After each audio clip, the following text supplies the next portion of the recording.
In the House of Representatives, House Bill 635 by Local Government Committee, an act relating to cities, to revise provisions regarding annexation by cities. Madam President. Senator Grow. Madam President, I ask unanimous consent that further reading of House Bill 635 be dispensed with, and the journal show has been read the third time at length, section by section, placed before the Senate for final consideration. You've heard the unanimous consent request. Is there an objection? Hearing none, it is so ordered, and Senator Grow is recognized to open debate. Thank you, Madam President. House Bill 635 is basically a property rights bill. There are two primary problems addressed by the bill. One is rapid growth around the state, resulting in overlapping growth plans from cities. Some cities are more aggressive than others in claiming unincorporated areas in future plans, often disregarding realities on the ground and property owners' wishes. This bill clarifies that property owners can pick which contiguous city will annex when the annexation is voluntary. So that's important to remember. This is a voluntary choice to be annexed by one city or the other. So here's a little more detail.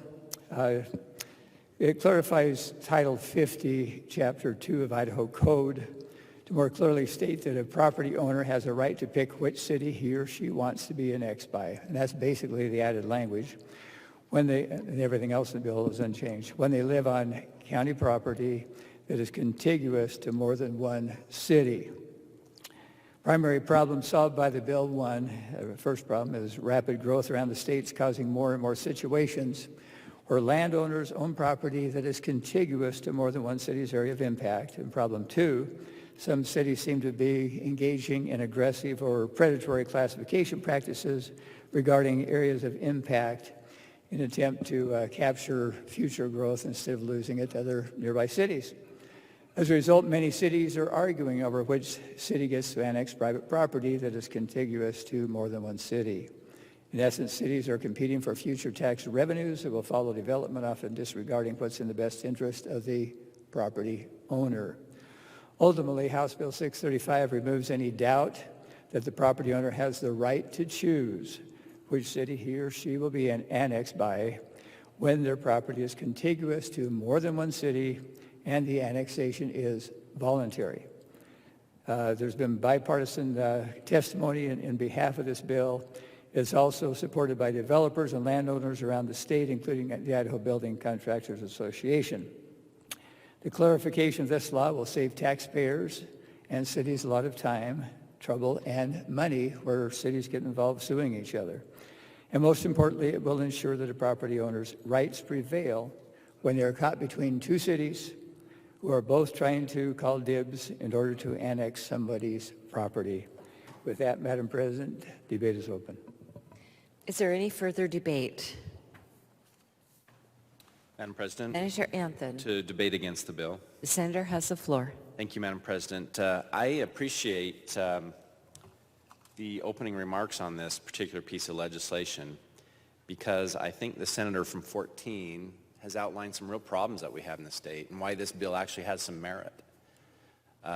We are seeing some explosive growth in areas where city boundaries are coming up against one another in a way that there are questions about who should really properly take that growth and what is the most logical way to do that.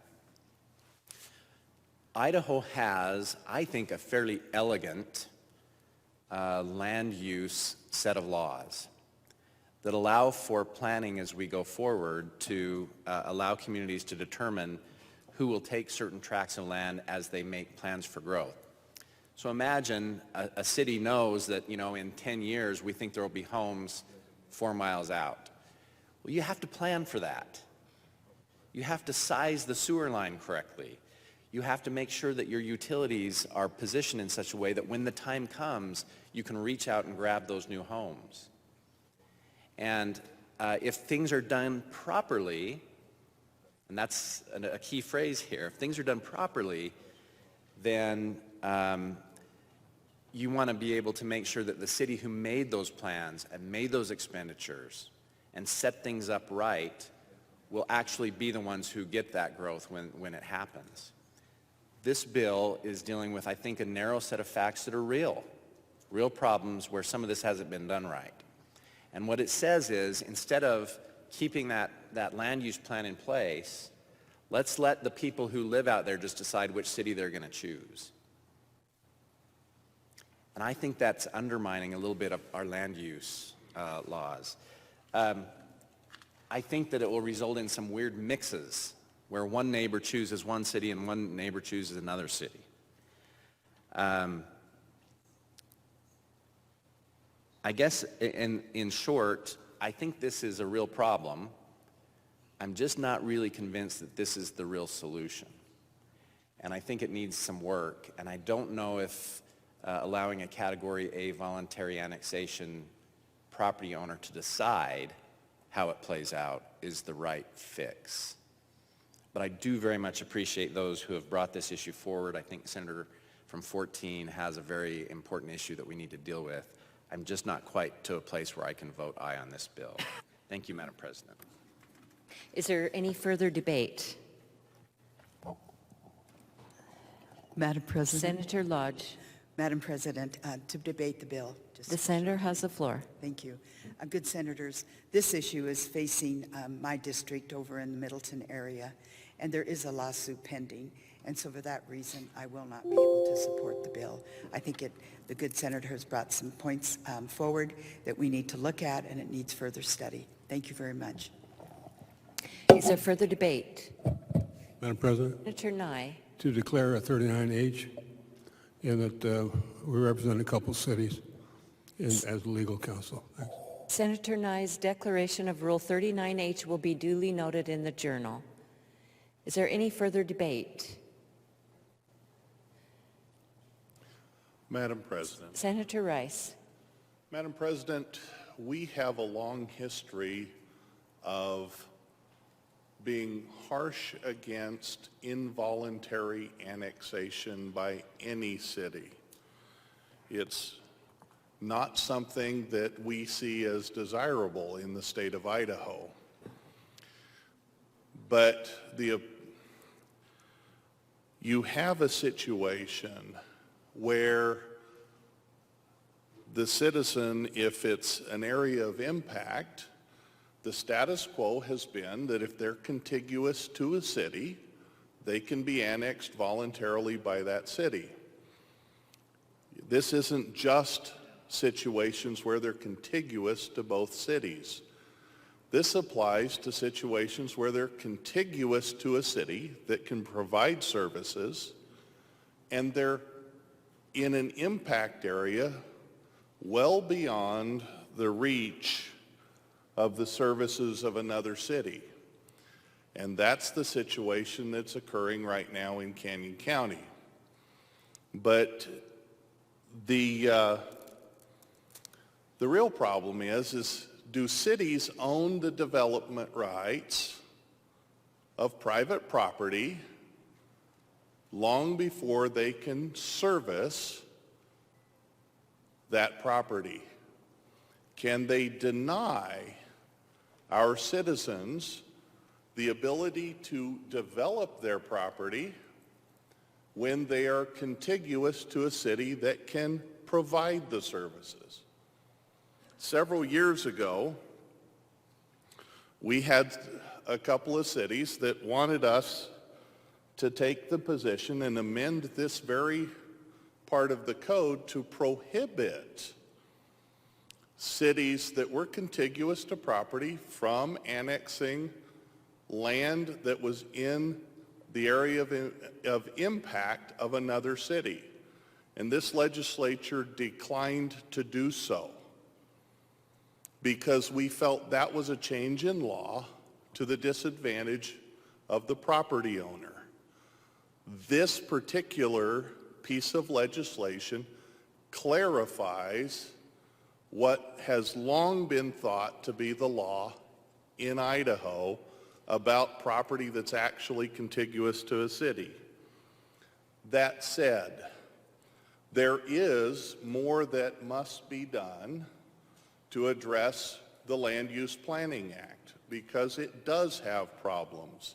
We have seen situations where cities have obtained an impact area historically that they still are asserting that they cannot service 16 years later.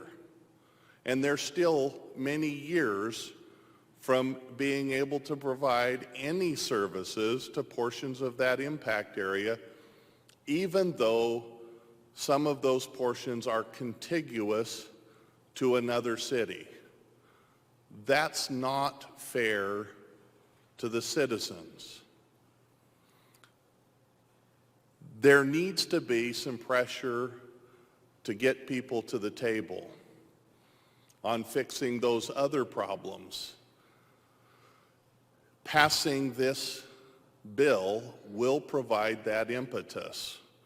I've been dealing with trying to get consensus on problems of cities for a little more than 10 years now as a member of the Senate on the Local Government and Transportation Committee. This is the 4th year I've been the chairman of that committee. It is work to get people to actually be willing to compromise their positions. Sometimes an extreme amount of work. It gets worse if the status quo is not really clear. This bill makes the status quo clear. It does it in a way that avoids spending property tax dollars on lawyers. So it's one of those balancing acts, but I would point out that we regularly address issues that there is litigation going on regarding the issue. If we had a rule against ever addressing an issue while there was pending litigation, we could never address parental rights ever in guardianships. We couldn't address a lot of other issues and problems ever because there is always litigation in many areas. This bill had nothing to do with the litigation that is occurring in Middleton, but it has everything to do with making clear the current status quo so that we can actually get movement on addressing a number of issues that do need to be addressed in the Land Use Planning Act.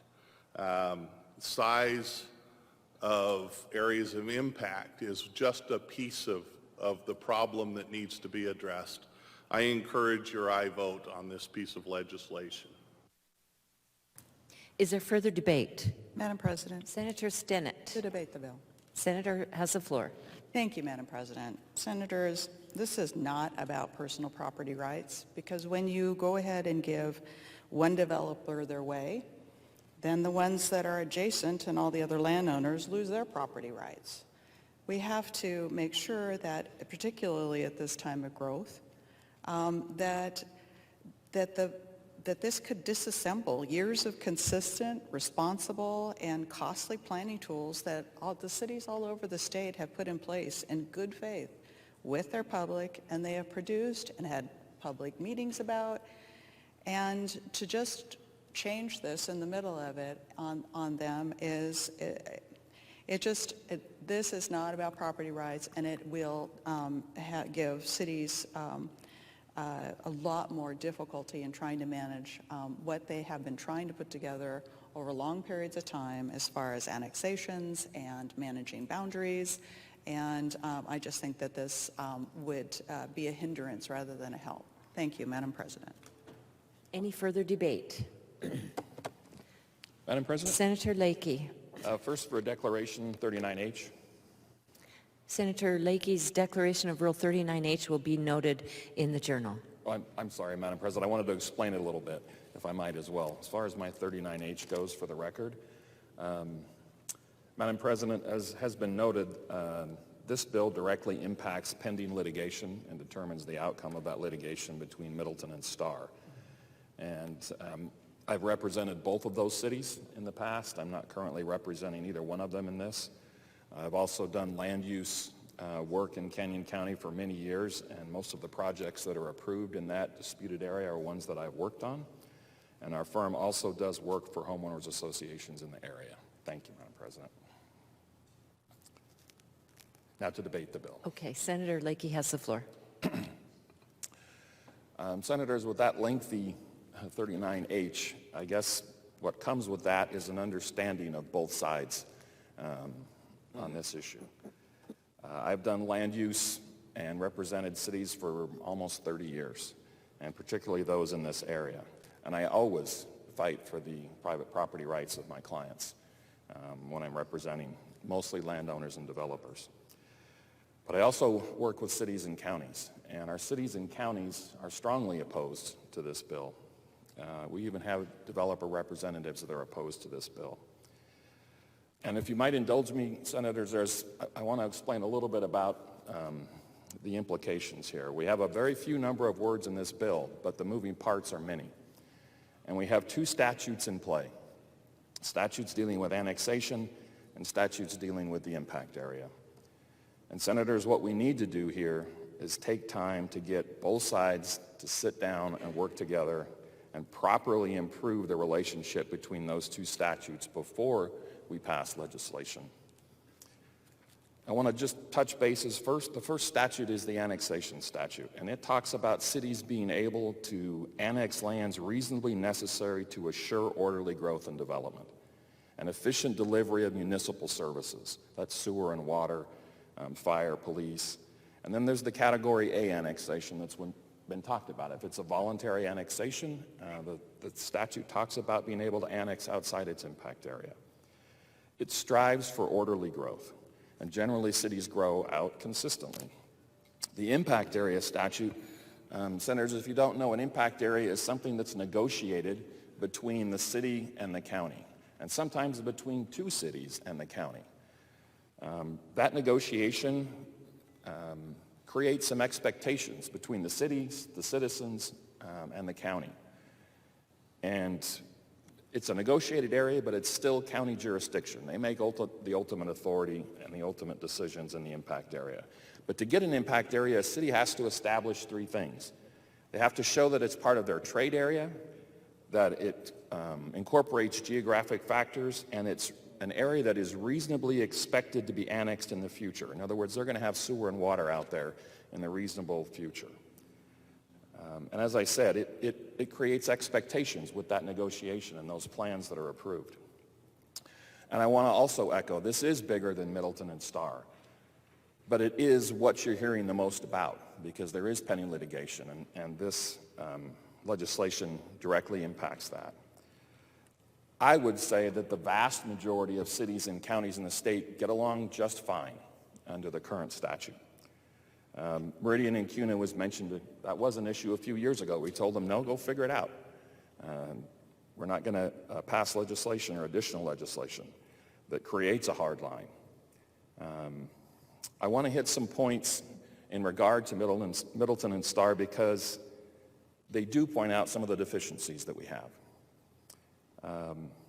In a prior administration, the city of Middleton expanded their impact area really too far under the statute,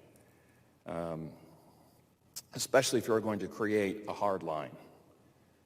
But on the other side of the coin, the city of Starr hasn't exactly played well with others.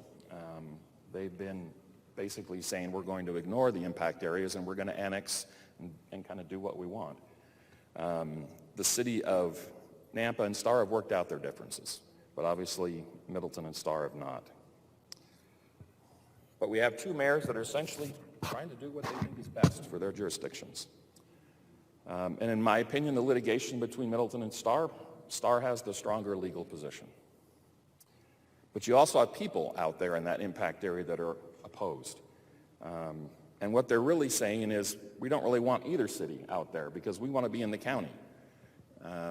And if the people can't agree, then the statute puts it on the ballot for the people to decide.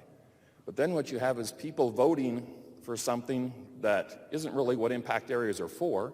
They're voting against one city annexing because they're the closest one. They're not voting on something to create an appropriate impact area where services can be provided. They're voting against it because they don't want to be in the city.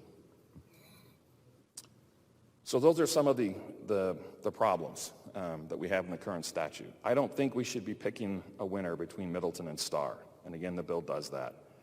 What we need to do is take time to look at both statutes because they're tied together.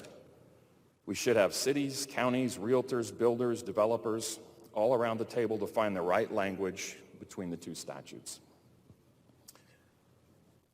And senators, I've agreed to help with that in the interim. As I said, we don't like to resolve litigation. We should and can try to make both sides come together and find a better solution. There really isn't any urgency other than Middleton and Starr. Most cities are working together fine. But with the growth, there will be potential for issues. So I think it's something that's important we address. Some of the issues that I think are important that we talk about in the interim, and I think I'll be a little more brief here, but if we're talking about putting a tighter box around impact areas, we need to look at several things. Right now, an impact area can be established if it's reasonable, and that's too loose a word for a hard line. We need to look at, if it's going to be a tighter box, the distance from the city, the scope of time, and if they're outside those parameters, then maybe it's not a tight box around the impact area. And we need to better frame the election question. We also need to address cities crossing county lines in annexation. So, senators, let me get down to the crux of things. If we're thinking that we need to get the folks around the table to talk about this, currently there's tension. There's a little bit of doubt. And that's the best time to bring people together around the table. That's the right environment for parties to figure out the best path forward. Many cities and county elected officials and developers express concern that we need to give it this time. If we pass this legislation, then we take away the motivation of the developers to sit down at the table. We're giving them all the cards. It says basically that the impact area boundary can be crossed. There really is no line. I think if we pass this legislation, we also remove the motivation for the body across the rotunda to look at what we come up with in the interim. The powers that be, I don't think will want to back this up. So, senators, we need to preserve the status quo when we have these discussions to maintain that tension and a little bit of doubt on both sides, so they'll both give a little when we're talking about this in the interim. Senators, I'd ask that you and encourage that you vote nay so we can work on a better solution under the best circumstances for success. Thank you, Madam President. Is there further debate? Madam President. Senator Zito. Thank you, Madam President. Would the good gentleman from 14 answer a question? Will the senator from District 14 yield to a question from the senator from District 23? Yes, Madam President, thank you. Senator Zito. Madam President, good gentleman. So I'm curious, I'm hearing a lot of talk about cities and counties and annexation and all of this. What specifically would your bill do, or does it do anything to strengthen the voice of those individuals that are most impacted by this, the citizens themselves that live in these areas? Senator Grow. Thank you, Madam President. And Senator from 23, the purpose of this bill is to let those folks that are impacted make the decision that they can voluntarily choose. And I'll talk more to that as I conclude, but that is the purpose, to give the property owner the right to choose and not be the pawn of two cities that are fighting with one another. Thank you. May I make some comments? To debate the bill? Yes. Yes, Just briefly. Senator has the floor. Thank you, Madam President. Madam President, I live in Hammett, and we moved there close to 20 years ago this year. And when I moved to Hammett, I knew there were some things that I would experience. But because I wanted to live in the country, I knew that it would be difficult for me to get internet. I knew that I would have a septic tank. I knew that I would have to have a well for water. I knew that I would have to drive 15 minutes to get a loaf of bread. If I needed to get much more than that, I would have to drive 25 minutes. If I wanted to buy a pair of shoes that were not at the superstore, I would have to drive 65 miles either to Twin Falls or to Boise. But that was a choice and decision that I made. our family made because we wanted to live in the country. It was more important to us to have that way of life and to have that lifestyle than to have all of these amenities that come from living closer to town and in town. And so I would just encourage, as we look at these planning decisions and the legislation that we make, even some of the appropriations that we might make in the future, we make the choice to live in the country because that's what we want. I don't want you to feel sorry for me because I live in the country. When I pay the insurance on my home, I pay more for my fire insurance because I live in what's called Zone 9. That means if my house catches on fire, that thing's going to burn to the ground before the fire department can get there. But that's a choice that I am making, and I am paying extra in some cases for that option to live there. Stop feeling sorry for rural Idaho. Just give us what we need to maintain that independence and that freedom and that style of life that we have chosen for ourselves. Thank you, Madam President. Is there further debate? Madam President. Senator Sousa. Thank you, Madam President. I rise in support of this bill, and I will tell you that I wasn't always convinced that this was the right way to go because I thought that negotiating might be a good idea. But I have changed my view on it because I think we can do both. I think we can pass this bill so that the people in these conflict areas of city impact that are overlapping or have those people that have been expecting city services to be available to them, because when they moved in, and quite different than the senator from 23 who did not expect services to be available to her and doesn't want them, these people, many of them, expected that when they moved into this area of city impact, that within that reasonable amount of time that the good senator from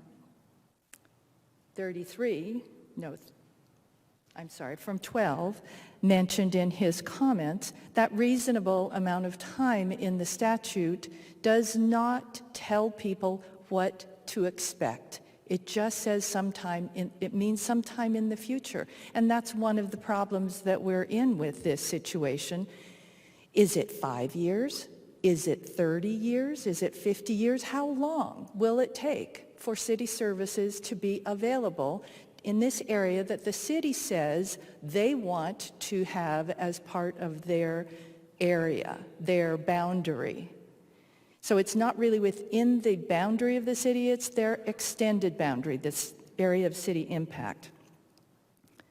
So that reasonable decision, that reasonable standard is not defined, and that is definitely something that I think the city should come together and define and make very clear. But meanwhile, we have people that are waiting, and they've been waiting a long time.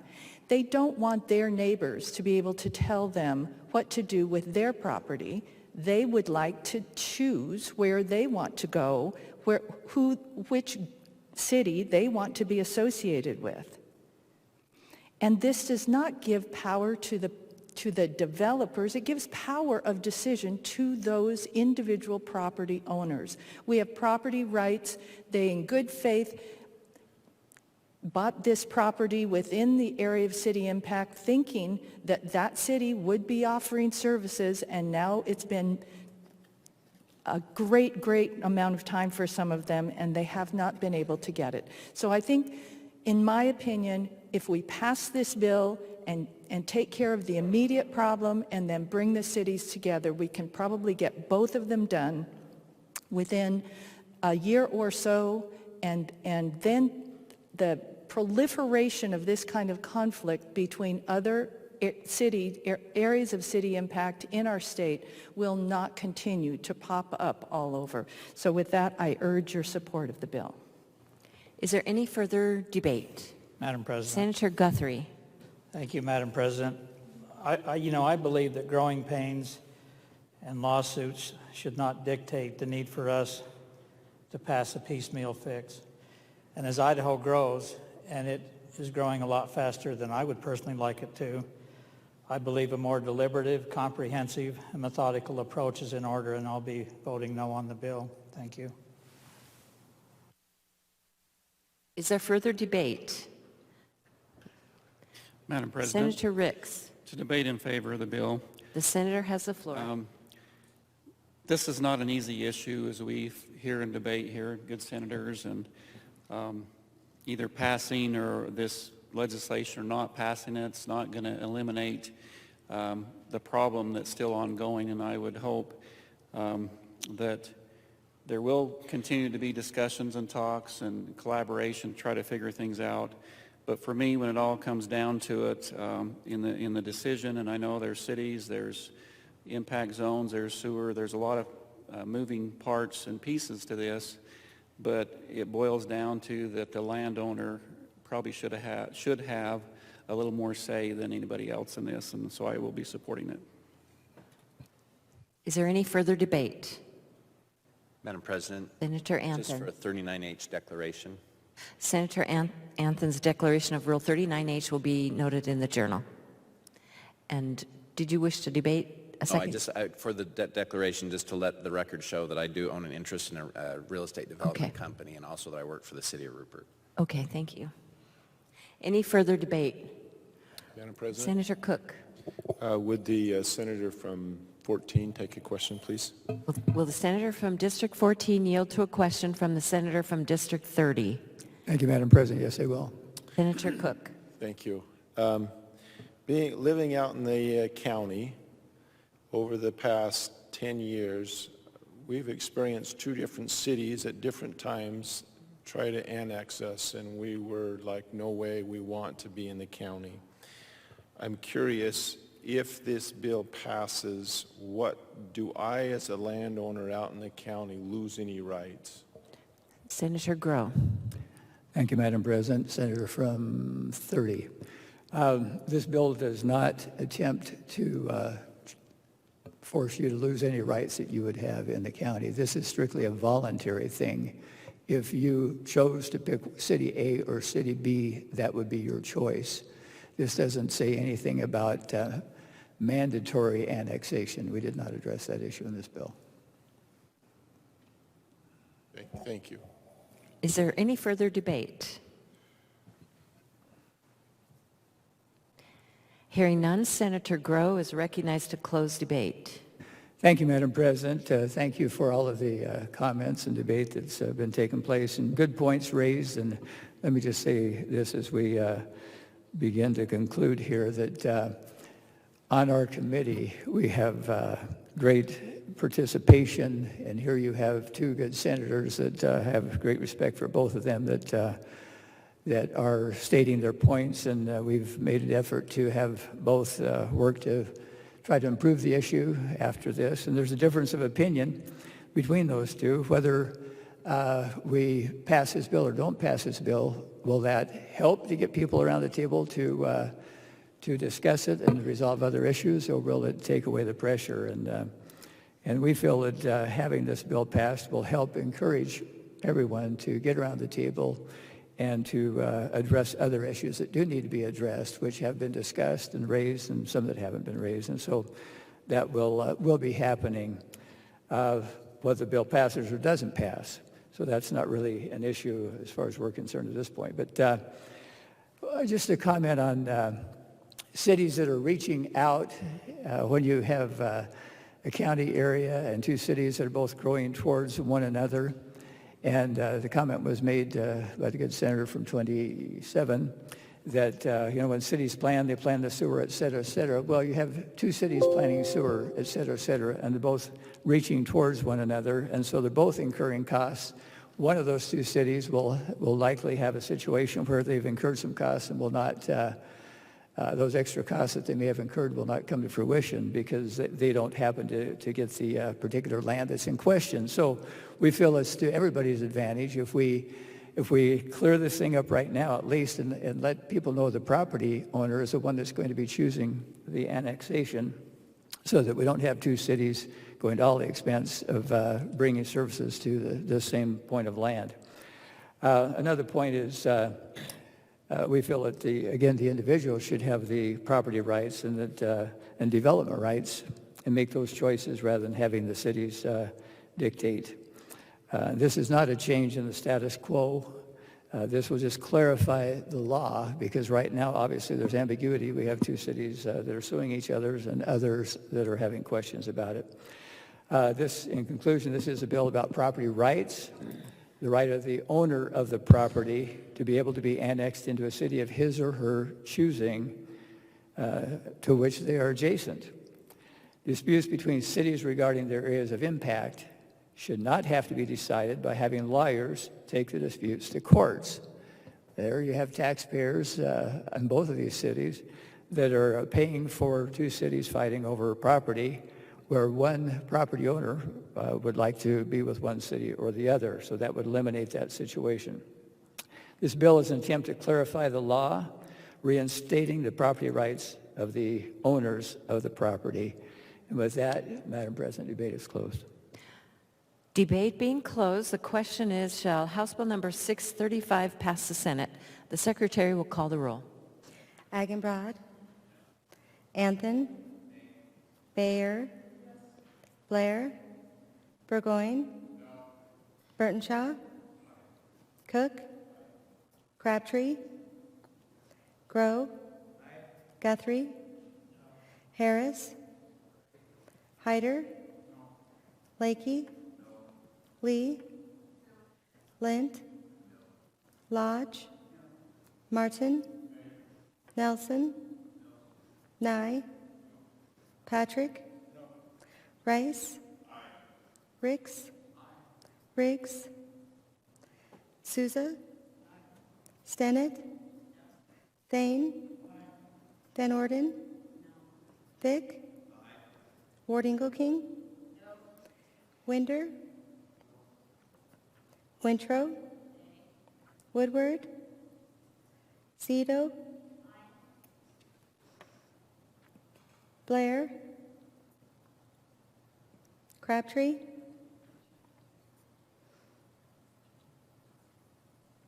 Riggs,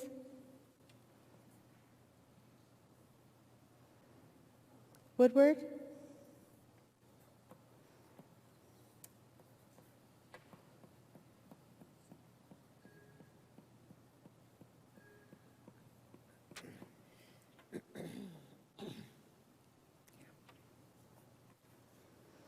there is also a pair vote. Senator Den Hartog votes aye, and Senator Semmelroth votes nay. Roll call shows 12 ayes, 19 nays, 4 absent and excused. Failing to achieve a majority vote, House Bill number 635 has failed to pass the Senate. House Bill 635 will be returned to the House of Representatives.